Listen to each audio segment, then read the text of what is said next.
الحمد لله نحمده ونستعينه ونستغفره ونؤمن به ونتوكل عليه ونعوذ بالله من شرور أنفسنا ومن سيئات أعمالنا من يهدي الله فلا مضل له ومن يضلل فلا هادي له ونشهد أن لا إله إلا الله وحده لا شريك له وأشهد أن محمدا عبده ورسوله أما بعد أرسله بالحق بشيرا ونذيرا فإن خير الحديث كتاب الله وخير الهدي هدي محمد صلى الله تعالى عليه وسلم وشر الأمور محدثاتها وكل محدثة بدعة وكل بدعة ضلالة وكل ضلالة في النار أما بعد أعوذ بالله من الشيطان الرجيم يا أيها الذين آمنوا لا تدخلوا بيوتا غير بيوتكم حتى تستأنسوا وتسلموا على أهلها ذلكم خير لكم لعلكم تذكرون القرآن. وقال النبي صلى الله تعالى عليه وسلم عن عبد الله بن عمرو رضي الله تعالى عنه أن رجلا سأل رسول الله صلى الله عليه وسلم أي الإسلام خير؟ قال تطعم الطعام وتقرأ السلام على من عرفت ومن لم تعرف متفق عليه المشكات. আলহামদুলিল্লাহ, সমস্ত প্রশংসা সমস্ত গুণগান সেই মহান পাক রব্বুল আলামিনের জন্য, যিনি আমাদেরকে অশেষ মেহেরবানি করে একটি সপ্তাহ অতিবাহিত করার পরে এই ফাজিলপুর জামে মসজিদে সময় মতো জুমার নামাজ আদায় করার জন্য এবং কোরআন ও হাদিস থেকে কিছু কথা বলার ও শোনার জন্য আসার তৌফিক দান করেছেন। সেই জন্য সেই মহান স্রষ্টার দরবারে শুকরিয়া জ্ঞাপন করি। সবাই বলি আলহামদুলিল্লাহ। তারপর বিশ্বনবী জনাবে মুহাম্মদুর রাসূলুল্লাহ সাল্লাল্লাহু তাআলা আলাইহি ওয়াসাল্লামের প্রতি অসংখ্য দুরূদ ও সালাম বর্ষিত হোক। সবাই বলুন আল্লাহুম্মা সাল্লি আলাইহি আল্লাহুম্মা বারিক আলাইহি।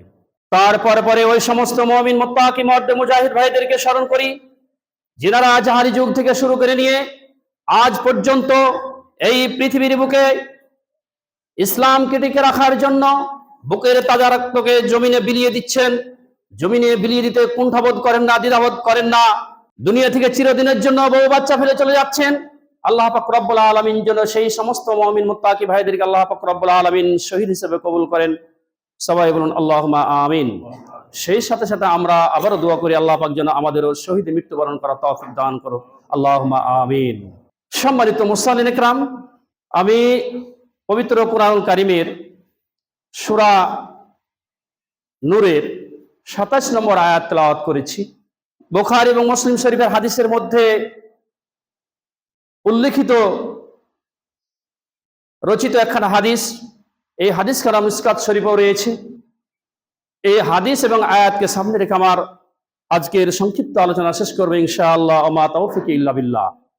আলোচনার শুরুতে আল্লাহ পাকের কাছে করজোড়ে প্রার্থনা করি, আল্লাহ আজকে এই তোমার বান্দাগণ যে ভাষাগুলো বুঝবে সেই ভাষাগুলো আমার মুখ দিয়ে নিঃসরণ করার তৌফিক দান করো। আল্লাহুম্মা আমিন। সম্মানিত মুসলিম ইকরাম, আমি যে বিষয়টি নিয়ে আলোচনা করতে চাইছি, বিষয়টি একটি অত্যন্ত গুরুত্বপূর্ণ বিষয়। যে বিষয়টি থেকে আমরা দিন দিন দূরে সরে যাচ্ছি, যে বিষয়ের ব্যাপারে আল্লাহ রাসূল সাল্লাল্লাহু আলাইহি সাল্লাম, আল্লাহ এবং তার রাসূল সাল্লাল্লাহু আলাইহি সাল্লাম ব্যাপক বলেছেন, সেটি হচ্ছে আসসালাম। মানুষের মাঝে, মানুষের ব্যক্তি জীবন থেকে নিয়ে শুরু করে নিয়ে রাষ্ট্রীয় জীবন পর্যন্ত একে অপরের সাথে ভ্রাতৃত্ববোধ বজায় রক্ষার্থে, বন্ধুত্ব রক্ষার্থে, ভালোবাসা রক্ষার্থে সালামের বিকল্প নেই। আজকে আমরা সালাম বাদ দিয়ে পশ্চিমাদের কৃষ্টি কালচার নিয়ে আমরা অভ্যস্ত। বাচ্চাদেরকে আমরা পশ্চিমাদের কৃষ্টি কালচার শিখাচ্ছি। আমরা মুসলিম জাতি, আমাদের করণীয় কি? আমরা যদি দৈনন্দিন প্রতিনিয়ত পদে পদে পশ্চিমাদের কৃষ্টি কালচারকে ধারণ করে নিই, অবশ্যই আমাদেরকে মনে রাখতে হবে কাল কিয়ামতের দিন আমাদের জন্য জাহান্নাম বাদ দিয়ে জান্নাতের আশা করা যায় না। আমরা একদিকে ব্যক্তিগতভাবে পশ্চিমাদের কৃষ্টি কালচারকে গ্রহণ করে নিচ্ছি, অপরদিকে যখন হিন্দু খ্রিস্টান বৌদ্ধরা আমাদেরকে হামলা করছে, প্রতিনিয়ত মুসলিম ভাইদেরকে হত্যা করছে, হত্যা করার বিষয়টাকে আমরা সমালোচনায় নিয়ে আসছি, কিন্তু আমার ব্যক্তি জীবনে যে আমরা তাদের কৃষ্টি কালচার ধারণ করার কারণে আমাদের অবস্থা অন্যদিকে চলে যাচ্ছে, আমরা ধ্বংস হয়ে যাচ্ছি, তাদের কৃষ্টি কালচার মানে ধারণ করার কারণে আল্লাহ পাক আমাদেরকে প্রতিনিয়ত ধ্বংসের দিকে ঠেলে দিচ্ছেন। আসুন আমরা জেনে নিই যে বিষয়টি নিয়ে বলতে চাইছিলাম। আল্লাহ পাক রব্বুল আলামিন এই সূরা নিসার 27 নম্বর আয়াত আল্লাহ বলছেন, আমরা মানুষের বাড়ি যখন যাই, আমরা কিভাবে মানুষের বাড়িতে প্রবেশ করি আল্লাহ পাক সেটাও শিখিয়ে দিয়েছেন। এমন কিছু আল্লাহ রাসূল সাল্লাল্লাহু আলাইহি ওয়াসাল্লামের 23টি নবুয়তি বছরে জিন্দেগির 23 বছর জিন্দেগিতে এমন কিছু আমার আপনার প্রয়োজন নেই যা বলে দেননি। যা কিছু বলেছেন 23 বছরেই তিনি সীমাবদ্ধ রেখেছেন। আমি 500 বছরও যদি বেঁচে থাকি তবুও আমার 500 বছর জিন্দেগিতে যা কিছু ঘটবে তা 23 বছর জিন্দেগিতে আল্লাহ পাক রব্বুল আলামিন আমাদের প্রিয় নবী হযরত মুহাম্মদ সাল্লাল্লাহু আলাইহি ওয়াসাল্লামকে জানিয়ে দিয়েছেন। আমরা একে অপরের বাড়িতে যখন প্রবেশ করি সাধারণত আমরা গলা খেঁকর দিই। আসলে কি গলা খেঁকরটা কতটুকু জরুরি, কেন গলা খেঁকর দিই, গলা খেঁকরে কোনো কিছুর উপকার আছে কি, আমরা আসলে সতর্ক করি। গলা খেঁকরটা দিই হ্যাঁ হ্যাঁ এরকম করতে করতে আমরা বাড়িতে প্রবেশ করি, কিন্তু উচিত কি আল্লাহ শিখিয়ে দিচ্ছেন কি? আল্লাহ পাক রব্বুল আলামিন বলছেন, ইয়া আইয়ুহাল্লাযীনা আমানু লা তাদখুলু বুয়ুতান গায়রা বুয়ুতিকুম হাত্তা তাস্তানিসু ওয়া তুসাল্লিমু আলা আহলিহা। আল্লাহ পাক রব্বুল আলামিন শুধুমাত্র ঈমানদারদেরকে লক্ষ্য করে বলছেন, অন্য কাউকে বলেননি। ঈমানদার কারা? যারা আল্লাহকে এক ও দ্বিতীয়, রাসূলকে শেষ নবী হিসেবে গ্রহণ করেছে, আল কোরআনকে আল্লাহর নাজিলকৃত বিধান হিসাবে মেনে নিয়েছেন, যারা মৃত্যুকে বিশ্বাস করেন, কবরকে বিশ্বাস করেন, পুনরুত্থান জীবনকে বিশ্বাস করেন, জান্নাত জাহান্নামকে বিশ্বাস করেন, তাদেরকে আল্লাহ পাক রব্বুল আলামিন ঈমানদার হিসাবে আখ্যায়িত করেছেন এবং তাদেরকে লক্ষ্য করে বলছেন যে ঈমান যখন এনেছি, ঈমান আনার পরে পরে আমাদের যে কিছু করণীয় রয়েছে এই কাজগুলা কি সেটা বলছেন যে লা তাদখুলু বুয়ুতান, হে ঈমানদারেরা তোমরা লা তাদখুলু বুয়ুতান গায়রা বুয়ুতিকুম, তোমরা যখন কারো বাড়িতে প্রবেশ করবে, কারো বাড়িতে প্রবেশ করার পূর্বে আগে তাদের কাছ থেকে অনুমতি নিতে হবে। লা তাদখুলু, তোমরা প্রবেশ করো না তোমাদের নিজেদের গৃহ ব্যতীত অন্য কারো গৃহে তাদের অনুমতি ব্যতীত, হাত্তা তাস্তানিসু, যতক্ষণ পর্যন্ত সে অনুমতি না দেয়। আগে অনুমতি নিতে হবে। বাড়ির দরজায় গিয়ে আমরা দরজায় নক করব, ভাই বা চাচা নানা খালু যাই সম্পর্ক হোক না কেন আমরা সম্বোধন করব, ভাই আপনি বাড়িতে আছেন? যে আছি। কিছু বলছেন? যে আপনার সাথে একটু বিশেষ প্রয়োজন ছিল। উনি যদি বাড়িতে যেতে অনুমতি দেন আপনি বাড়িতে যাবেন। তখন কি করতে হবে? হাত্তা তাস্তানিসু, অনুমতি হয়ে গেছে, ওয়া তুসাল্লিমু আলা আহলিহা, সেই বাড়ির অধিবাসীদেরকে সালাম দিতে হবে। আল্লাহ বলছেন হাত্তা তাস্তানিসু ওয়া তুসাল্লিমু আলা আহলিহা যালিকুম খায়রুল লাকুম লাআল্লাকুম তাযাক্কারুন, এটাই তোমাদের জন্য উত্তম হবে যদি তোমরা এই উপদেশটা গ্রহণ করো। তাহলে আমরা এই আয়াত থেকে পরিষ্কারভাবে বুঝতে পারলাম যে মানুষের বাড়িতে, তাতে চাচা ফুফু খালু যার বাড়িতে যান না কেন আপনাকে আগে অনুমতি নিতে হবে। কারণ যেই বাড়িতে আপনি প্রবেশ করবেন সেই বাড়িতে বেগানা নারী রয়েছে, কারণ সেই বাড়ির যে নারীগুলো রয়েছে সেগুলোর সাথে আপনার দেখা সাক্ষাৎ জায়েজ নেই। এখন যদি বলি আমরা তো আমাদের মা বোনদেরকে মানে এলোমেলো চলাফেরা করার জন্য পরিবেশ তৈরি করে দিয়েছি, তো তাদের বাড়িতে ঢুকলে কি তাহলে কিছু করার নেই, তাহলে আপনার আমার জন্য প্রস্তুত রয়েছে জাহান্নাম।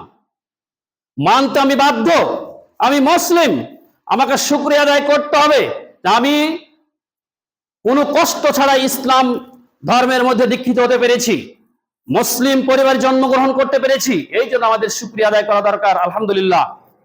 সম্মানিত মুসলিম ইকরাম, আল্লাহ পাক রব্বুল আলামিন সূরা নিসার 86 নম্বর আয়াতে এই সালাম সম্পর্কে বিশেষভাবে আরো বলছেন, ওয়াইজা হাইয়িতুম বিতাহিয়াতিন ফাহাইয়ু বিআহসানা মিনহা, যখন তোমরা কারো থেকে সালাম বা অভিবাদন প্রাপ্ত হও, শুভেচ্ছা প্রাপ্ত হও, ওয়াইজা হাইয়িতুম বিতাহিয়াতিন ফাহাইয়ু বিআহসানা মিনহা, তখন তোমরা কি করো, তাদেরকে অতটুকুই ফেরত দাও বা তার চাইতে বেশি কিছু ফেরত দাও। যেমন আমি আপনার সাথে সাক্ষাৎ করলাম, আমি আপনাকে বললাম আসসালামু আলাইকুম ওয়া রাহমাতুল্লাহ, আপনি আমাকে কতটুকু বলবেন? ওয়া আলাইকুম আসসালাম ওয়া রাহমাতুল্লাহি ওয়া বারাকাতুহু, একটু বেশি। যদি বেশিটুকু বলতে নাও পারেন, অন্তত আসসালামু আলাইকুম ওয়া রাহমাতুল্লাহ পর্যন্ত বলবেন। সালাম দেওয়া সুন্নাত, সালামের উত্তর দেওয়া ওয়াজিব। সম্মানিত মুসলিম ইকরাম, আজকে দিন দিন আমাদের মাঝে থেকে সালামের প্রচলন দূরে সরে গেছে। সালাম বাদ দিয়ে বাই বাই, টাটা, হ্যালো, নমস্কার, আদাব, বিভিন্ন কৃষ্টি কালচার আমরা অভ্যস্ত হয়ে গেছি। সম্মানিত মুসলিম ইকরাম, আল্লাহ বলছেন ওয়াইজা হাইয়িতুম বিতাহিয়াতিন ফাহাইয়ু বিআহসানা মিনহা, যখন তোমরা সালাম বা অভিবাদন প্রাপ্ত হও তখন তাদেরকে অতটুকুই দাও অথবা তার চাইতে বেশি দাও। বেশি আরেকটা বিষয়ে অভিবাদন, আমি আপনাকে জিজ্ঞাসা করলাম আপনি কেমন আছেন, আপনার পরিবার কেমন আছে, আপনাকে যত জিজ্ঞাসা করেছি যে আপনি কেমন আছেন, তাহলে তার চাইতে একটু বেশি করতে গেলে একটু তার পরিবারের খোঁজ খবর নেবেন। এইটা হচ্ছে আন্তরিকতা, এটা হচ্ছে ভালোবাসা, এটা হচ্ছে একে অপরের মাঝে সম্পর্ক স্থির থাকার একটা বিষয়। আল্লাহ পাক রব্বুল আলামিন তার পরক্ষণে বলছেন ওয়াইজা হাইয়িতুম বিতাহিয়াতিন ফাহাইয়ু বিআহসানা মিনহা আও রুদ্দুহা ইন্নাল্লাহা কানা আলা কুল্লি শাইইন হাসিবা। শুনুন, আল্লাহ পাক রব্বুল আলামিন আমার আপনার জীবনের প্রত্যেকটা বিষয়ের হিসাব নিকাশ নেবেন, এতটুকু ছাড় পাবেন না। ফামান ইয়ামাল মিসকালা যাররাতিন খায়রান ইয়ারাহু ওয়া মান ইয়ামাল মিসকালা যাররাতিন শাররান ইয়ারাহু। সূরাতুল জিলজালের মধ্যে আল্লাহ বলছেন যে সরিষার দানা পরিমাণ যদি নেক আমল থাকে সেটারও হিসাব নেওয়া হবে, সরিষার দানা পরিমাণ যদি খারাপ হয় সেটারও হিসাব নিকাশ নেওয়া হবে।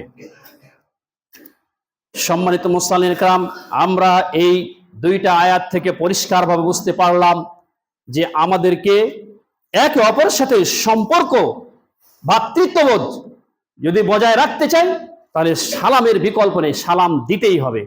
আমরা আজকাল সভা সমাবেশে কথা বলি, ওখানে সালামটা পর্যন্ত দিই না। সর্বপ্রথম সালাম দিয়ে শুরু করতে হবে। আন জাবির ইবনে আব্দুল্লাহ রাদিয়াল্লাহু তাআলা আনহু قال قال رسول الله صلى الله عليه وسلم السلام قبل الكلام। জাবির রাদিয়াল্লাহু তাআলা আনহু থেকে বর্ণিত, তিনি বলছেন রাসূল সাল্লাল্লাহু আলাইহি সাল্লাম বলেছেন কথা বলার পূর্বে হচ্ছে সালাম। আমরা সভা সমাবেশে দেখেছি অমুক ভাই তমুক ভাই হেন তেন কথা বলার পরে বলছেন সবার প্রতি আসসালামু আলাইকুম। এগুলো হচ্ছে রাজনৈতিক সালাম, ওখানে ওই সালামের কোনো উপকারিতা নেই। আপনাকে শুরুতেই সালাম দিয়ে শুরু করতে হবে, আসসালামু আলাইকুম ওয়া রাহমাতুল্লাহ। সম্মানিত ভাতৃবৃন্দ, আপনারা কেমন আছেন, অন্তত এই কথাগুলো ইন্নাল হামদালিল্লাহি ওয়া আদা বলতে হবে। আপনি প্রথমে সালাম দিয়ে শুরু করবেন, এটা হচ্ছে মুসলমানের আদর্শ, এটা রাসূল সাল্লাল্লাহু আলাইহি সাল্লামের শিখিয়ে যাওয়া পদ্ধতি যে আপনি প্রথমে সালাম দিবেন, তারপরে আল্লাহ এবং তার রাসূলের, আল্লাহর প্রশংসা এবং রাসূলের প্রতি দুরূদ পাঠ করবেন। এটা হচ্ছে মুসলমানদের নিয়ম নীতি। আমরা বলি না, বলতে চাইছি আমরা মুসলিম জাতি যে একটু নিয়মের ব্যতিক্রম ভুল করে থাকি, কিন্তু ভুলের ভিতরে আরেকটা বড় ধরনের মারাত্মক ভুল করি। বলি না যে মুসলিম ভাইদেরকে সালাম, হিন্দু ভাইদেরকে নমস্কার, অন্যান্য জাতিদেরকে আদাব, এভাবে বলে থাকি না? নমস্কার শব্দটার অর্থ কি আমরা বুঝি? এতটুকু কি আমরা বুঝে দেখেছি? নমস্কার শব্দের অর্থ হচ্ছে আমি আপনার পদতলে মাথা নত করলাম, নাউজুবিল্লাহি মিন যালিক। যেখানে আমরা শ্রেষ্ঠ জাতি, মুসলিম জাতি আমরা কেন আল্লাহকে বাদ দিয়ে অন্য কারণ পায়ের নিচে তো আমি আপনি মাথা নত করতে পারি না? আমরা না বুঝে এসব ভাষাগুলো ব্যবহার করি। এই হচ্ছে পশ্চিমাদের কৃষ্টি কালচার। বলছিলাম রাসূল সাল্লাল্লাহু আলাইহি ওয়াসাল্লাম বলছেন, আন্না রাজুলান সাআলা রাসূলুল্লাহ সাল্লাল্লাহু আলাইহি ওয়াসাল্লাম, এক ব্যক্তি রাসূল সাল্লাল্লাহু আলাইহি ওয়াসাল্লামকে বলছেন, আইয়ুল ইসলামে খায়রুন, হে আল্লাহ রাসূল সাল্লাল্লাহু আলাইহি ওয়াসাল্লাম, ইসলামের কোন কাজটি উত্তম? ইসলামের মধ্যে সবচাইতে উত্তম কাজ কোনটি? রাসূল সাল্লাল্লাহু আলাইহি ওয়াসাল্লাম বললেন, তুতিয়ামুত তুআম, তুমি ক্ষুধার্ত ব্যক্তিকে খানা খাওয়াও। সম্মানিত মুসলিম ইকরাম, আজকে আমরা ক্ষুধার্ত ব্যক্তিকে খানা খাওয়াতে ভুলে গেছি। আমরা লাখ লাখ টাকা খরচ করে বাড়ি বানিয়েছি, বিশাল মজবুত আকারের দরজা বানিয়েছি, দরজা লাগিয়ে দিয়ে বাড়িতে প্রবেশ করি, একজন বাড়ির দরজায় গিয়ে ভিক্ষুক গিয়ে আর ভিক্ষা পাই না। আমি আপনি অনায়াসে খুব সুন্দরভাবে দিন কাটাচ্ছি, একজন ক্ষুধার্ত ব্যক্তি আপনার আমার বাড়িতে গিয়ে খেতে চাইলে খেতে দিতে পারি না, অথচ সকালবেলায় গোস্ত রান্না করেছিলেন, 2-4 পিস গোস্ত, 2-1টা মানুষের সমান খাবার নষ্ট করে ডাস্টবিনে ফেলে আসেন। নাউজুবিল্লাহি মিন জালিক। শুনুন, এটা রাসূল সাল্লাল্লাহু আলাইহি সাল্লামের আদর্শ না, এটা ইসলামের আদর্শ না। তুতিয়ামুত তুআম, ইসলামের উত্তম কাজ হচ্ছে আপনি ক্ষুধার্ত ব্যক্তিকে খানা খাওয়াবেন।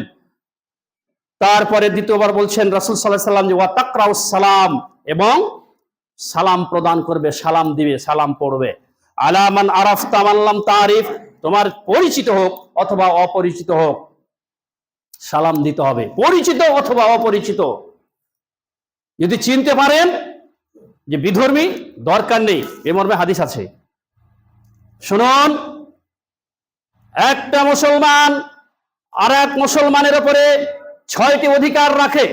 আমি আপনি মুসলিম দাবি করেছি, মুমিন দাবি করেছি, আমি এই অধিকারগুলোর দিকে লক্ষ্য করব এবং বুঝবো, নিজেকে বোঝার চেষ্টা করব যে আমি কি সেই মুসলমানের মধ্যে বা মুমিনের মধ্যে পড়ি কি পড়ি না। আন আবি হুরায়রা রাদিয়াল্লাহু তাআলা আনহু, আবু হুরায়রা রাদিয়াল্লাহু তাআলা আনহু থেকে বর্ণিত, তিনি বলছেন রাসূল সাল্লাল্লাহু আলাইহি ওয়াসাল্লাম বলেছেন, লিল মুমিনি আলাল মুমিনি সিত্তু খিসালিন, এক মুমিন অপর মুমিনের উপরে 6টি অধিকার রাখে। আরেকটি হাদিসে আছে আল মুসলিমু আলাল মুসলিম, এক জায়গাতে মুসলিম দিয়ে বলা হয়েছে, তাহলে আমরা মুসলিম দাবি করছি না? মুমিনও দাবি করছি, মুসলিমও দাবি করছি। সেখানে বলছেন একটা মুমিন অপর মুমিনের উপরে 6টি হক রাখে।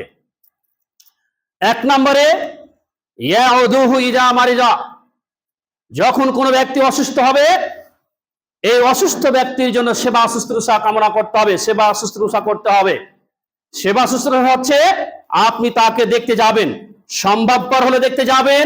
আপনি খবর শুনেছেন, আপনার প্রতিবেশী, আপনি ঢাকায় থাকেন, আপনি সাথে সাথে আসতে পারেননি, আপনার পরিবারের কাছ থেকে খোঁজ খবর পেয়েছেন যে অমুক চাচা, ভাই, খালু, ফুফু অসুস্থ হয়েছেন, তার জন্য সেবা শুশ্রূষা মানে কি খালি হাত নেড়ে দেওয়া, নাকি ওই 500-1000 টাকা দিয়ে কিছু ফলমূল কিনে নিয়ে যাওয়া সেবা শুশ্রূষা হলো না? এটা তো নিয়ে যাবেন, এটা আপনার ইচ্ছা অনিচ্ছা। আমরা এটাকেই বেশি কিছু মনে করে নিয়েছি যে কিছু ফলমূল নিয়ে গেলেই বড় কিছু অর্জন করে ফেললাম একজন রুগ্ন ব্যক্তির কাছে। কিন্তু তার জন্য সেবা শুশ্রূষা, তার একটু গায়ে হাত বুলাবেন, তাকে সান্ত্বনা দিবেন, ভালো থাকেন, দোয়া করি আল্লাহ দেখে আপনাকে সুস্থতা দান করুক, চিন্তা করবেন না, কিচ্ছু হবে না, এরকম কথাগুলো আমাদেরকে বলতে হবে। সম্ভব হলে, আপনি সম্ভব না হলে আপনি দূরে থেকে তার জন্য দোয়া করেন। আপনি একজনের জন্য দোয়া করলে, আপনার কল্যাণ কামনা করলে, কল্যাণটা আপনার উপরে অর্পিত হবে। ওয়াশহাদুহু ইযা মাতা, দ্বিতীয় নম্বরে রাসূল সাল্লাল্লাহু আলাইহি সাল্লাম বলছেন, যখন কোনো ব্যক্তি মৃত্যুবরণ করবে, তার মৃত্যুর জানাজায়, তার জানাজার নামাজে শরীক হতে হবে। জানাজার নামাজ যদিও ফরজে কিফায়া, হাদিসে এসেছে যে কোনো গ্রাম থেকে, কোনো মহল্লা থেকে একজন ব্যক্তি যদি জানাজায়, কোনো মৃত্যু ব্যক্তি জানাজায় উপস্থিত হয়, তাহলে সবাই অপরাধ থেকে বেঁচে গেল, সবার হক আদায় হয়ে গেল, নেকি পাবেন না, যে গেছেন, যিনি গেছেন তিনি শুধু পাবেন। আর যদি কেউ না যান, খবর পাওয়ার পরে সবাই পাপী হয়ে যাবেন, কারণ ফরজে কিফায়া। সম্মানিত মুসলিম ইকরাম, ওয়ায়ুজিবুহু ইযা দাআহু, 3 নম্বরে বলছেন রাসূল সাল্লাল্লাহু আলাইহি সাল্লাম, যখন কোনো ব্যক্তিকে দাওয়াত দেওয়া হবে কোনো বিষয়, কোনো কাজের জন্য, তাতে কোনো বিষয় আলোচনা করার জন্য হোক বা কোনো খাবার খাওয়ার জন্য হোক, যে কোনো বিষয়ের জন্য, তবে খাবার খাওয়ার জন্য বিষয়টা হলে হালাল হারাম বিষয় ফলো করতে হবে। আমরা মুসলিম জাতি, আমাদের ভিতরে এই কৃষ্টি কালচার নেই। আজকে বিয়ে বাড়িতে গায়ে হলুদের দিন কত কি নাচ গান, বিয়ের রাতের দিন কত নোংরামি, অথচ এই খাবার খাওয়ার জন্য আমরা সবাই উপচে পড়ি। যাই হোক, বিষয় বলছিলাম যে রাসূল সাল্লাল্লাহু আলাইহি সাল্লাম বলছেন যে যখন কোনো ব্যক্তিকে কেউ কোনো কাজের জন্য যে কোনো বিষয়ে দাওয়াত করবে, দাওয়াতে সাড়া দিতে হবে। আমরা আবার খেতে গেলে তো ফের আবার ঠাট্টা বিদ্রুপ করেন, আর হুজুররা হলে তারও হয়ে গেল যে হুজুর পরের বাড়ি দাওয়াত পেয়েছে, চললো হুজুরের বাড়ি। 4 নাম্বার হচ্ছে ওয়াইসাল্লিমু আলাইহি লাকিয়াহু, যখন কোনো একজন মুসলিমের সাথে অপর মুসলিমের সাথে সাক্ষাৎ হবে তখন সালাম দিবে, ওয়াইসাল্লিমু, সালাম দিতে হবে। 5 নম্বরে ওয়াইসাম্মিতুহু ইজা আতাসা, যখন কোনো ব্যক্তি এক জায়গাতে 2-4 জন বসে আছি, কেউ হাঁচি পড়েছে, কারো হাঁচি চলে এসছে, হাঁচি দিয়েছে, এই হাঁচি দাতা ব্যক্তি কি করবে? এই হাঁচি দাতা ব্যক্তির জন্য মঙ্গল কামনা করতে হবে। কিভাবে? যিনি হাঁচি দিলেন কি বলতে হবে? আশা করি আলহামদুলিল্লাহ, এটা সবারই জানা আছে, আলহামদুলিল্লাহ বলতে হয়। হাঁচি পড়লে আলহামদুলিল্লাহ বলতে হবে। ইউরোপিয়ান ডাক্তার প্রায় 30 বছর যাবত এই হাঁচি পড়ার পরে আলহামদুলিল্লাহ কেন বলছেন রাসূল সাল্লাল্লাহু আলাইহি সাল্লাম। খ্রিস্টান পরিবার, খ্রিস্টান ডাক্তার 30 বছর যাবত গবেষণা করেছিলেন, গবেষণার শেষ পর্যায়ে পেয়েছিলেন যে একবার হাঁচি পড়লে 33,000 জীবাণু আপনার ভিতর থেকে বেরিয়ে আসে। তো মানুষ সাধারণত হাঁচি পড়লে 2টা হাঁচি সাথে পড়ে থাকে, তাহলে কত হাজার? 66,000। তাহলে এই যে আপনার ভিতরে যে খারাপ জীবাণুগুলো ছিল, যেগুলো আপনার শরীরকে অসুস্থ করে রাখতো, সেগুলো দূরীভূত হলো। আপনি আলহামদুলিল্লাহ পড়বেন না? সঙ্গে সঙ্গে যখন বুঝতে পারলেন যে এত উপকার, তখন তিনি তার পরিবার সহ মুসলিম হয়ে গেছিলেন। আলহামদুলিল্লাহ। বলছিলাম যে হাঁচিদাতা ব্যক্তি আলহামদুলিল্লাহ বলল, আমি আপনি শুনেছি কি বলতে হবে? ইয়ারহামুকাল্লাহ। আর একটু আছে, আর কিছু জানা আছে কারো? আমি যখন শুনলাম হাঁচিদাতা ব্যক্তি আলহামদুলিল্লাহ বলল, আমি বললাম তার জন্য ইয়ারহামুকাল্লাহ, কিন্তু জিনার জন্য ইয়ারহামুকাল্লাহ বলেছি, উনি আবার আমাকে দোয়াটা ফিরিয়ে দিবেন। কিভাবে? ওয়ায়াহদিকুমুল্লাহু ওয়া ইসলিহু বালাকুম। দেখেন ইসলামের সৌন্দর্য দেখেন, আছে এমন কোন সৌন্দর্য কি এই ইসলাম বাদ দিয়ে অন্য কারোর মধ্যে আছে? আপনার হাঁচি পড়েছে, আপনি আল্লাহ শুকরিয়া আদায় করেছেন, এই জন্য আমি আপনার জন্য হেদায়েত কামনা করলাম আল্লাহর কাছে। এখন আপনার জন্য যে আমি হেদায়েত কামনা করেছি, কোনো স্বার্থ ছাড়াই, কোনো টাকা পয়সা ছাড়াই, তার জন্য আমি আপনাকে আবার কি করছি? আপনার জন্য কি রহমত চাইছি আল্লাহর কাছে, বালা মুসিবত থেকে আপনাকে যেন মুক্ত করে, এই জন্য আমি দোয়া করছি আল্লাহর কাছে। সম্মানিত মুসল্লিন ইকরাম, ওয়ায়ানসাহু লাহু ওয়াইসাম্মিতু ইজা আতাসা ওয়ায়ানসাহু লাহু ইজা গাবা আও শাহিদা। 6 নম্বরে হচ্ছে কি কারো উপস্থিতি এবং অনুপস্থিতিতে মঙ্গল কামনা করতে হবে। সম্মানিত মুসল্লিন ইকরাম, এই বিষয়ে কথা বললে তার একটা বিষয় চলে আসবে, আমরা কারো উপস্থিতি অনুপস্থিতি শুধু কি করি? মঙ্গল কামনা করি নাকি অমঙ্গল? শুধু গিবাত নিয়ে ব্যস্ত থাকি। এই পৃথিবীর মধ্যে সবচাইতে উৎকৃষ্ট জায়গা হচ্ছে মসজিদ, আর সবচাইতে নিকৃষ্ট জায়গা আছে দোকান, বাজার। আমরা সেখানেই যাই, আবার বলি মুসলিম, আবার বলি মুমিন দাবি করছি। বলছিলাম রাসূল সাল্লাল্লাহু আলাইহি ওয়াসাল্লাম অন্য হাদিসে বলছেন, আবু হুরায়রা থেকে বর্ণিত, যে হাদিসটি বললাম এটা বুখারী এবং মুসলিম শরীফে আছে। আরেকটি বলছি বুখারী মুসলিম শরীফ থেকে, সময় শেষের পথে। রাসূল সাল্লাল্লাহু আলাইহি ওয়াসাল্লাম বলছেন, লা তাদখুলুল জান্নাতা হাত্তা তুমিনু, তোমরা যতক্ষণ পর্যন্ত মুমিন না হবে ততক্ষণ পর্যন্ত জান্নাতে যেতে পারবে না। মুমিন দাবি করেছি, জান্নাতে যেতে পারবো না মুমিন না হলে। ওয়ালা তুমিনু হাত্তা তাহাবাবতুম, আল্লাহ রাসূল সাল্লাল্লাহু আলাইহি ওয়াসাল্লাম বলছেন, শুধু তাই নয়, তোমরা আবার ততক্ষণ পর্যন্ত মুমিন হতে পারবে না যতক্ষণ পর্যন্ত তোমরা একে অপরের মধ্যে ভ্রাতৃত্ববোধ, ভালোবাসা তৈরি করতে পারবে। আমরা কি তা করি? না। একটু সুযোগ পেলেই হয়, বিপদে আপনি পড়েছেন, আপনাকে আরো ডুবানোর চেষ্টা আমরা করি। এটাই হচ্ছে আমাদের অভ্যাস। শুনুন, আপনি কাড়ির পাহাড় আপনি সম্পদ উপার্জন করেন না কেন, কিছুই কাজে আসবে না, সব থেকে যাবে। কিসের হিংসা, কিসের বিদ্বেষ? আজকে উনি বিপদে পড়েছেন, আপনি কি কালকে পড়বেন না? এর কোনো গ্যারেন্টি আছে নাকি? কোনো গ্যারেন্টি নেই। সম্মানিত মুসলিম ইকরাম, রাসূল সাল্লাল্লাহু আলাইহি ওয়াসাল্লাম বলছেন, আওয়ালা আদুল্লুকুম আলা শাইইন, শুনে রাখো, আমি কি তোমাদেরকে এমন একটা বিষয়ের কথা বলবো না, যে বিষয়টি যখন তোমরা পালন করবে, সে বিষয়টি তখন তোমাদের মধ্যে একে অপরের ভ্রাতৃত্ববোধ তৈরি হবে। আওয়ালা আদুল্লুকুম আলা শাইইন ফাইদা ফাআলতুমু তাহাব্বতুম, সেটা যখন করবে তখন তোমাদের মধ্যে একে অপরের ভালোবাসা তৈরি হবে। সেটা কি? আফসুস সালামা বাইনাকুম, তোমরা একে অপরের মাঝে সালামের প্রচলন ঘটাবে, বেশি বেশি সালাম দিবে। বেশি বেশি সালাম দিব মানে কোথায় দিব? আবু হুরায়রা রাদিয়াল্লাহু তাআলা আনহু থেকে বর্ণিত, তিনি বলেছেন, রাসূল সাল্লাল্লাহু আলাইহি ওয়াসাল্লাম বলেছেন, ইজা লাকিয়া আহাদুকুম আখাহু, যখন তোমাদের কোনো ভাইয়ের সাথে কারো দেখা সাক্ষাৎ হবে, ফালিউসাল্লিম আলাইহি, সেজন্য সালাম দেয়। ফাইন হালাত বাইনাহুমা, উভয়ের মাঝে একটা পার্থক্য রয়েছে, কিছু ব্যবধান। কতটুকু ব্যবধানের মধ্যে আমাকে সালাম দিতে হবে? আউস রাসূল সাল্লাল্লাহু আলাইহি ওয়াসাল্লাম বলছেন, সালাম দেখা সাক্ষাৎ হয়েছে, সালাম দিবেই তো। ফাইন হালাত বাইনাহুমা শাজারাতুন, শুধু তাই নয়, একটা গাছের আড়াল হয়েছে তো ক্ষণিকের মধ্যে, আবার দেখা করছো। থুতু ফেলার জন্য আমি একটু আড়ালে গেছি, পাশে মানুষ বসে আছে, একটু দূরে থুতু ফেললাম, কফ ফেললাম, একটু গাছের আড়ালে গেছি। রাসূল বলছেন, গাছের আড়াল থেকে এসছো, সঙ্গে সঙ্গে 2-4 সেকেন্ডের মধ্যে আবার সালাম দাও। আও জিদারুন, অথবা কোনো দেওয়ালের আড়াল হলেও, আও হাজারুন, অথবা কোনো পাথরের আড়াল হলে। দেখেছেন কত সুন্দর করে বলছেন? মানে আমাদের মাঝে একে অপরের ভ্রাতৃত্ববোধ যেন তৈরি হয়, ভালোবাসা তৈরি হয়, এই জন্য ব্যাপক সালামের প্রচলন ঘটতে বলেছেন রাসূল সাল্লাল্লাহু আলাইহি সাল্লাম।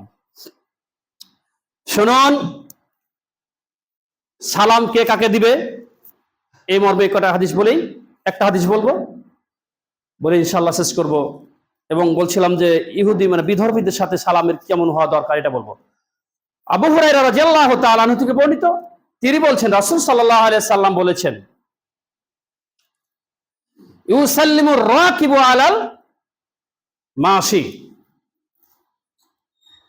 কোনো কিছুতে আরোহণকারী ব্যক্তি, সাইকেল, মোটরসাইকেল, ঘোড়া, উট, কোনো কিছুতে আরোহণকারী ব্যক্তি পায়ে চলা ব্যক্তিকে সালাম দিবে। সালামের আদব শিখাচ্ছেন, কে কাকে সালাম দিবে। আমরা এটা আবার ভাব তৈরি করি, আমি মেম্বার হয়েছি, আমি মোড়ল হয়ে গেছি, আমি মসজিদের খতিব হয়ে গেছি, আমাকে কেন সালাম দিতে হবে? সে আমাকে দিবে। আমি অনেক টাকা পয়সা আল্লাহ হয়ে গেছি, আমি তাকে কেন সালাম দিব? সে তো পিচ্ছি ছেলে, কেন দিব? রাসূলের আদর্শ দেখেন। শুনুন, আমি আপনি যদি রাসূলের আদর্শের বহির্ভূত যদি জীবন গড়ি, আমার আপনার জন্য কাল কিয়ামতের দিন ধ্বংস রয়েছে। রাসূল সাল্লাল্লাহু আলাইহি সাল্লাম বলছেন যে কোনো কিছু যানবাহনে চলমান ব্যক্তি পায়ে হাঁটা ব্যক্তিকে সালাম দিবে, ওয়াল মাশি আলাল কায়দি, এবং পায়ে চলা ব্যক্তি বসা ব্যক্তিকে সালাম দিবে, ওয়াল কালিল আলাল কাসির, কম সংখ্যক লোক বেশি সংখ্যক লোককে সালাম দিবে। এটা হচ্ছে সালামের আদব, নিয়ম শিখিয়ে দিলেন। কিন্তু এখন দিতে কি পারি না? বেশি সংখ্যক লোক কম সংখ্যক লোককে সালাম দিতে পারি না আমরা? অবশ্যই পারি। অন্য হাদিসে বলছেন, আস-সাগীরু আলাল কাবীর, ছোটরা বড়দেরকে সালাম দিবেন, ছোটরা বড়দেরকে সালাম দিবেন, এবং পায়ে চালা ব্যক্তি বসা ব্যক্তিকে সালাম দিবেন। সম্মানিত মুসলিম ইকরাম, রাসূল সাল্লাল্লাহু আলাইহি সাল্লাম দেখেন ছোটদেরকে সালাম দিয়েছেন। আবু হুরায়রা আনাস রাদিয়াল্লাহু তাআলা আনহু থেকে বর্ণিত, তিনি বলছেন, রাসূল সাল্লাল্লাহু আলাইহি সাল্লাম, আনাস বলছেন যে রাসূল সাল্লাল্লাহু আলাইহি সাল্লাম একদিন মাররা আলা গিলমানে ফাসাল্লামা আলাইহিম, দুইটা বালকের পাশ দিয়ে যাচ্ছিলেন। দুইটা বালক বলা হয়েছে এখানে, গিলমানে দুইটা বালক, বাচ্চা ছেলে পাশ দিয়ে যাচ্ছিলেন। ফাসাল্লামা আলাইহিম, তাদেরকে সালাম দিলেন।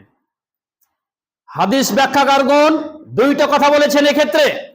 কে বলেছেন যে তাদেরকে সালাম শিখানোর জন্য রাসূল সাল্লাল্লাহু আলাইহি সাল্লাম দিয়েছেন, আবার কারো মতে মানে বাচ্চারা যেন সালাম দিতে অভ্যস্ত হয়। আপনি বাচ্চাদের চেষ্টা করুন, আমরা বাচ্চাদেরকে নিয়ে আজে বাজে মজা করি না। আপনি আজকে থেকে শুরু করেন, আপনার বাচ্চাকে সালাম দিবেন, সালাম দেওয়া শিখাবেন, বাই বাই, ওকে, টাটা, এসব কিছু ত্যাগ করুন। আপনি ইসকনের আদর্শকে ঘৃণা করছেন, আপনি ইসকনের এই হত্যাকাণ্ডকে এই নিকৃষ্ট সন্ত্রাসী কর্মকাণ্ডকে আমি আপনি ঘৃণা করছি বর্তমানে। এতদিন যাবত তো আমরা ওদের আদর্শ গ্রহণ করে আসলাম না, কি গ্রহণ করি না এগুলা? আমার আপনার মেয়েকে বেপর্দায় থাকতে হবে, কাদের আদর্শ? আমরা তো রাখি। এইভাবে দিন দিন আমার আপনার অন্তরকে নষ্ট করে দিচ্ছে, ধ্বংস করে দিচ্ছে, ইমানকে ধ্বংস করে দিচ্ছে। মুসলিম জাতি সর্বদাই বীর বেশে থাকবে, কখনো কোনো সময়ে কারো কাছে কোনো বাতিলের কাছে মাথা নত করেনি, করবে ওরা। কিন্তু আমরা দিন দিন তাদের এই পশ্চিমাদের কৃষ্টি কালচার ধারণ করার কারণে আমাদের দিন দিন আমাদের যেটা ইসলামিক আদর্শ সেটা নষ্ট হয়ে যাচ্ছে। বলছিলাম যে আপনি আজকে থেকে চেষ্টা করুন, বাচ্চাকে সালাম দিবেন, সালাম শিখাবেন, সাথে নিয়ে চলবেন। বাবু, আবু সালাম দেন। বাচ্চা সালাম দিতে জানা, আপনি কারো কাছে দেখা হলো, আপনি সালাম দিবেন, আসসালামু আলাইকুম ওয়া রাহমাতুল্লাহি ওয়া বারাকাতুহু। বাচ্চাকে শিখাবেন, ইনশাআল্লাহ হয়ে যাবে, ইনশাআল্লাহ হয়ে যাবে। আজকে আপনাদের কাছে এখানে এসেছি আলোচনা করার জন্য, আপনারা আহ্বান করেছেন। যদি সুযোগ হয় ইনশাআল্লাহ বলবো আরো কিছু কথা, আল্লাহ যদি আমাকে তৌফিক দান করেন। তবে আরো কিছু বলার ছিল। সম্মানিত মুসল্লিন ইকরাম, বলছিলাম যে রাসূল সাল্লাল্লাহু আলাইহি সাল্লাম বলছেন যে যদি তোমাদেরকে কোনো ব্যক্তি ইদা সাল্লামা আলাইকুমুল ইয়াহুদা ওয়ান নাসারা, যদি তোমাদেরকে কোন ইহুদি নাসারারা বিধর্মীরা যদি সালাম দেয়, তখন তোমাদেরকে ফাকুল ওয়া আলাইকুম, শুধু তাদেরকে ওয়া আলাইকুম বলেন। কারণ তারা সাধারণত ইহুদি খ্রিস্টান বিধর্মীরা মুসলমানদেরকে সালাম দেয় কিভাবে জানেন? আসসালামু আলাইকুম, আসসালামু আলাইকা। একজন থাকলে আসসালামু আলাইকা বলে, মানে আসসালামু শব্দের অর্থ হচ্ছে কি মৃত্যু, ধ্বংস। আসসালামু শব্দের অর্থ মৃত্যু বা ধ্বংস। তাই মৃত্যু বা ধ্বংস কামনা করে। তাতে একাধিক লোক থাকলে বা একজন থাকলে একজন, একাধিক থাকলে ওয়া আলাইকুম, আসসালামু আলাইকুম বলে যে তোমাদের উপরে ধ্বংস অর্পিত হোক। আর যদি একজন থাকে আসসালামু আলাইকা বলে, তাহলে এর প্রতি উত্তরে কি হতে হবে? ও যাই বলুক, যদি আসসালামু আলাইকুম ভালোভাবে বলেন, তাহলে আমরা কি বলবো? ওয়া আলাইকুম বললে ওটা মানে তোমরা যা বলেছো ওটাই তোমাদের উপরে অর্পিত হোক। এটা হচ্ছে রাসূল সাল্লাল্লাহু আলাইহি সাল্লামের শিখানো আদর্শ। সম্মানিত মুসল্লিন ইকরাম, এই অল্প সময়ে এত গুরুত্বপূর্ণ একটা বিষয় আমার মতন এই ক্ষুদ্র এলেমওয়ালা ব্যক্তি পরিষ্কারভাবে বোঝাতে হয়তো সক্ষম হতে পারিনি। হয়তো আরো কিছু সময় পেলে মনে হয় বলতে পারতাম। এ বিষয়ে আরো অনেক গুরুত্বপূর্ণ কথা ছিল। তা আমরা আজকে যে বিষয়টি বুঝতে পেরেছি যে মানুষের বাড়িতে সারাংশ হিসেবে তুলে ধরার চেষ্টা করছি। যখন কারো বাড়িতে আমরা যাব, যতক্ষণ পর্যন্ত অনুমতি না পাবো বাড়িতে প্রবেশ করার চেষ্টা করব না, ইসলামের আদর্শ। যখন অনুমতি পাবো সালাম দিয়ে ঢুকবো, এটা এক নম্বরে। আর এই যে বললাম যে ছোটরা বড়দেরকে, কম সংখ্যক লোক বেশি সংখ্যককে, চলমান ব্যক্তি বসা ব্যক্তিকে এভাবে সালাম দিতে হবে। আর সবচাইতে গুরুত্বপূর্ণ কথা হচ্ছে আমরা এখানে অনেক বিভিন্ন ধরনের লোক রয়েছি। এখানে বিভিন্ন অনেক, আমি যতটুকু জানি এখানে অনেক শিক্ষিত ব্যক্তি রয়েছেন যারা বিভিন্ন শিক্ষা প্রতিষ্ঠানেও কর্মরত রয়েছেন, বিভিন্ন রাজনৈতিক লোক রয়েছেন। শুনুন, কোন নেতা খেতা কাজে আসবে না। কু আনফুসাকুম ওয়া আহলিকুম নার, আগে নিজে বাঁচো, অপরকে বাঁচান। আমি আপনাকে রাজনীতি করতে নিষেধ করতে আসিনি এখানে, আপনি করছেন করেন, কিন্তু যখন মানুষের সাথে কথা বলবেন আগে সালাম দিবেন। আপনি এই যে আল্লাহ রাসূল সাল্লাল্লাহু আলাইহি সাল্লাম যে আল্লাহ এবং মানে তার রাসূল তার নিজের প্রতি যে দুরূদ এবং রাসূলের প্রশংসা করেছেন, এই ভাষাগুলো আমরা যদি নাও জানতে পারি অন্তত বলতে তো পারবো আলহামদুলিল্লাহি রাব্বিল আলামিন, এই কথাটা বলতে পারবো না? ওয়াসসালাতু ওয়াসসালামু আলা রাসূলিহি মুহাম্মাদি ওয়া আলিহি ওয়া সাহবিহি আজমাইন। শিখতে হবে, বলতে পারবো না কেন? শিখতেই হবে, শিখতেই হবে। ওয়া আখিরু দাওয়ানা আলহামদুলিল্লাহি রাব্বিল আলামিন। যদি আল্লাহ পাক রব্বুল আলামিন আমাকে আবারো কোনোদিন সুযোগ করে দেন, দেখা যাক শিক্ষা বিষয়ে আলোচনা করা যায় কিনা। আল্লাহ পাক আমাদের সকলের সমস্ত ভুল ত্রুটিগুলোকে ক্ষমা করে দিক, আল্লাহুম্মা আমিন। হে আল্লাহ, আমরা আমাদের জীবনে অনেক ছোট বড় জানা অজানা, ইচ্ছা অনিচ্ছা, গোপনে সোপনে অনেক পাপ রয়েছে। আল্লাহ তুমি সমস্ত পাপগুলোকে ক্ষমা করে দাও, আল্লাহুম্মা আমিন। হে আল্লাহ, আমাদের মাঝে অনেকেই ব্যক্তি অসুস্থ রয়েছেন, অসুস্থতার কারণে মসজিদে সালাত আদায় করতে আসতে পারেন না। আল্লাহ তুমি সেই সমস্ত অসুস্থ ব্যক্তিদেরকে আল্লাহ তুমি সুস্থতা দান করুন, আল্লাহুম্মা আমিন। আমার সাথে সাথে দোয়া পড়ুন, আজহিবিল বাস রব্বান নাস ওয়াশফি আনতা শাফি লা শিফা ইল্লা শিফাউকা শিফাআন লা ইউগাদিরু সাকামা। লা বাসা তুহুরুন ইনশাআল্লাহ। হে আল্লাহ, আজকে ফিলিস্তিন সহ বিভিন্ন মুসলিম দেশে মুসলমানেরা চরমভাবে নির্যাতিত। হে আল্লাহ, তুমি মুসলিমদের প্রতি সহায় হও, সাহায্য দান করো। তারা আজকে মুসলমানেরা কাফেরদের নির্যাতন সহ্য করতে পারছে না, এতটাই অধৈর্য হয়ে গেছে যে তাদের সকল মুসলমানদের পেট দেওয়ালে ঠেকে গেছে। আল্লাহ, তুমি একমাত্র আমাদের সহায়ক, তুমি একমাত্র আমাদের সাহায্যকারী। আল্লাহ, তুমি আমাদেরকে তোমার গায়েবী মদদ দিয়ে আমাদেরকে সাহায্য করো। আল্লাহুম্মা আমিন। আজকে এই বাংলাদেশে সনাতনী ধর্ম ইসকন একটা গোষ্ঠী, এই গোষ্ঠী সহ তাদের সাথে হাত মিলিয়ে আছে নামধারী কিছু মুসলমান, যার কারণে আজকে এই ইসকন নামক সংগঠনটি আজকে মুসলিমদের প্রতি অত্যাচার করার সাহস পাচ্ছে। আমরা তাদের জন্য ধ্বংস কামনা করি, যারা কাফেরদের সাথে আতাত তৈরি করে এই মুসলিমদেরকে ধ্বংস করার চেষ্টা করছে, এই ইসলামের বাণীকে বাংলাদেশের জমিন থেকে উঠিয়ে দেওয়ার চেষ্টা করছে। আল্লাহ পাক যেন তাদেরকে কঠোর শাস্তি দান করেন এবং মুমিন মুত্তাকিদের জন্য আল্লাহ পাক রব্বুল আলামিন সাহায্য দান করেন। আল্লাহুম্মা আমিন। ওয়া আখিরু দাওয়ানা আলহামদুলিল্লাহি রাব্বিল আলামিন। আল্লাহুম্মা সাল্লি আলা মুহাম্মাদ ওয়া আলা আলি মুহাম্মাদ কামা সাল্লাইতা আলা ইব্রাহিম ওয়া আলা আলি ইব্রাহিম ইন্নাকা হামিদুম মাজিদ। আল্লাহুম্মা বারিক আলা মুহাম্মাদ ওয়া আলা আলি মুহাম্মাদ কামা বারাকতা আলা ইব্রাহিম ওয়া আলা আলি ইব্রাহিম ইন্নাকা হামিদুম মাজিদ। রব্বানা তাকাব্বাল দুআনা রব্বানা তাকাব্বাল সালাতিনা রব্বানা তাকাব্বাল মিন্না ইন্নাকা আনতাস সামিউল আলিম ওয়া তুব আলাইনা ইন্নাকা আনতাত তাওয়াবুর রহিম।